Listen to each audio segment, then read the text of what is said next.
V ekološki trgovini Kalček pa nam je Jelena Dimitrijevič tokrat pripravila nasvet o zmanjšanju telesne teže pred poletjem.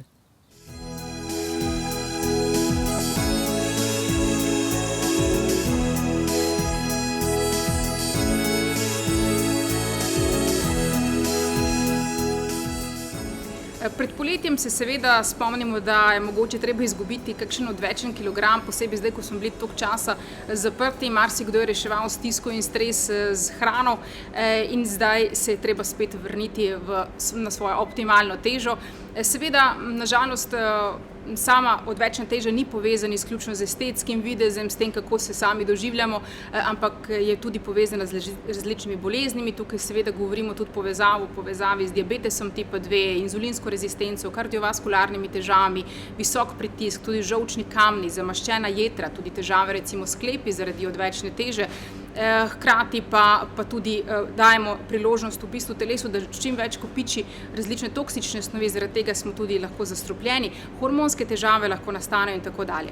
Zdaj, vzroki, zakaj prihaja do debelosti, so različni. Seveda, nekateri so povezani direktno s tem, da zaužijemo preveč hrane, se ne gibamo dovolj, tudi recimo imamo hormonske težave, mogoče težave s ščitnico in tako dalje, ampak je tudi ta psihična stran zelo pomembna, zaradi tega, ker dostikrat, ko imamo kakšne težave, podzavestne vzorce, v bistvu kompenziramo te stvari in to nesoočenje z lastnimi čustvi ravno s hrano. In zaradi tega je treba poiskati vzrok, zakaj do tega pride in ga odpraviti.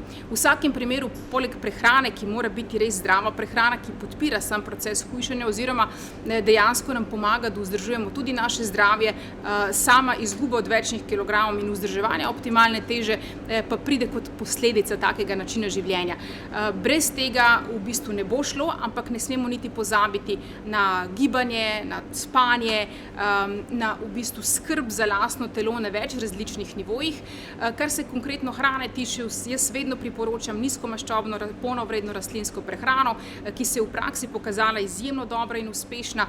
To pomeni, da je tam nekje 10 do 15% dnevnih kalorij iz kakovostnih maščob, ne užijamo olj ali drugih procesiranih maščob, ampak užijamo predvsem nekaj malo semen, oreškov, avokado, ostalo pa so predvsem sadje in zelenjava, tam do 70%, ostalo pa so predvsem brezglutenska žita in stročnice. Lahko dodajamo tudi kakšne smutije, zelenjavne sokove, ki nam tudi bojo pomagali, da svoje telo razstrupljamo, ker vemo, da se tudi v maščobah nahaja veliko strupov in je treba tudi to plahniti takrat, ko smo v procesu hujšanja.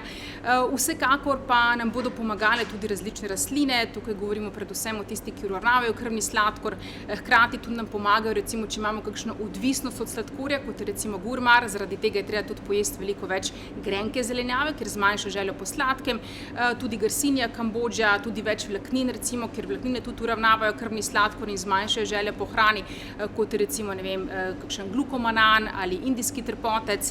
Lahko užijemo ingver, kurkumo, tudi pegasti badelj, nekaj, kar bo tudi okrepilo delovanje naših jeter. Krom, pikolinat je fantastičen za tole. Tudi recimo lahko užijamo vse, kar je zeleno, zelene barve, to nam tudi lahko pomaga. Čaje, recimo, ki tudi pospešijo proces in razstrupljanja in dejansko hujšanja. In na tak način, s temi ukrepi, če to bomo vse upoštevali, če dejansko bomo živeli bolj zdravo, takrat bo res hujšanje oziroma optimalna teža bo prišla kot posledica in tega si vsak nas sigurno želi.